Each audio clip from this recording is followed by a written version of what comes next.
Be a part first کے طلباء کے لیے میر تقی میر کی یہ چوتھی غزل ہے، جس کا مطلب ہے کہ ہمارے آگے تیرا جب قصور نے نام لیا، دل ستم زدہ کو ہم نے تھام تھام لیا۔ اس غزل کے اس مطلب میں میر تقی میر اس بات کی وضاحت کرتے ہیں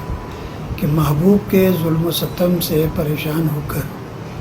بالآخر ہم نے کنارہ کشی کر لی اس سے، لیکن جب ہم نے اس کو بھلا دیا، فراموش کر دیا، لیکن کسی شخص نے جب تیرا نام آ کر میرے سامنے لیا تو ہمیں ماضی کی وہ تمام تیرے مظالم،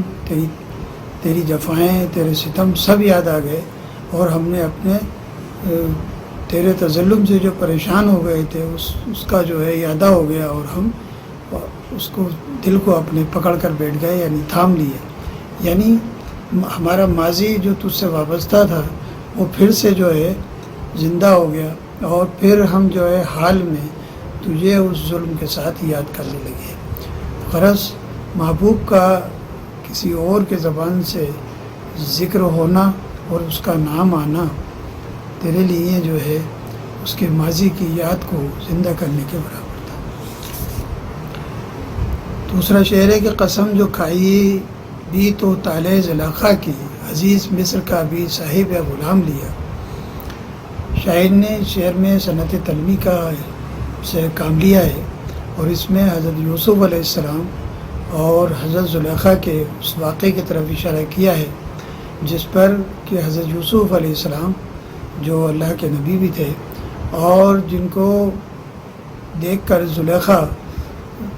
ان پر فریفتہ ہو گئی تھی، شیدائی ہو گئی تھی، اور ان کی محبت میں ایسی گرفتار ہوئی کہ انہوں نے اپنی ضد میں حضرت یوسف علیہ السلام جو مصر کے بازار میں یا غلام کی حیثیت سے بک رہے تھے ان کو خرید کر پھر اس کے بعد انہوں نے ان کو عزیز مصر یعنی مصر کا بادشاہ بنا دیا۔ یعنی عزیز مصر بننا زلیخا کی قسمت کی سبب تھا،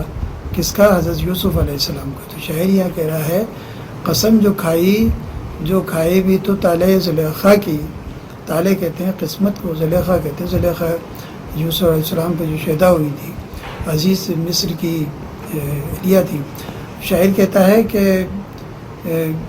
اگر تمہیں کوئی عشق میں، محبت کے اندر اگر کوئی مقدس قسم کا کھانا ہے تو وہ زلیخا کی قسمت کی قسم کھاؤ کہ اس میں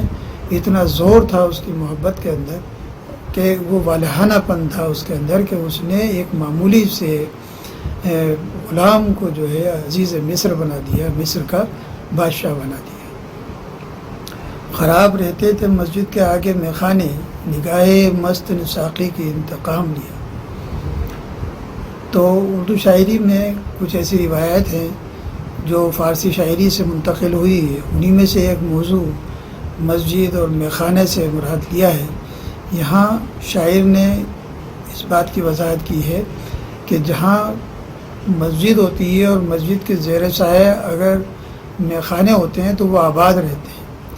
اس کی وجہ یہ ہوتی ہے کہ جو مسجد میں جانے والے لوگ ہیں، جو عبادت گزار لوگ ہیں، وہ محبوب کی مست نگاہوں کے مخمور ہو کر، یعنی اس میں اس کے نشے میں، اس کے سرور میں ہو کر، غرق ہو کر وہ لوگ اس مسجد میں جانے سے رک جاتے ہیں، اور اس طرح سے وہ میخانے آباد ہو جاتے ہیں۔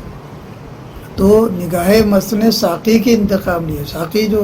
میخانے میں شراب پلاتا ہے، اور وہ اس کی جو نگاہیں ہیں وہ کسی جام سے، کسی شراب سے کم نہیں ہے۔ تو شاعر نے یہ اشارہ دیا ہے کہ خراب رہتے تھے مسجد کے آگے میخانے، جتنے میخانے تھے۔ یہاں ایک طنزیہ بیان بھی ہے، اس میں طنزیہ انداز اختیار کیا، اور شاعر نے اس بات کی وضاحت کی ہے کہ مسجد کے پاس، مسجد کے زیر سایہ جو میخانے تھے وہ تیری اے محبوب، تیری نگاہ مست کی وجہ سے ان کو جو مسجد میں داخل ہوتے تھے ان کو جو ہے اپنی نگاہوں میں اس شراب میں غرق کر دیتا تھا، لہذا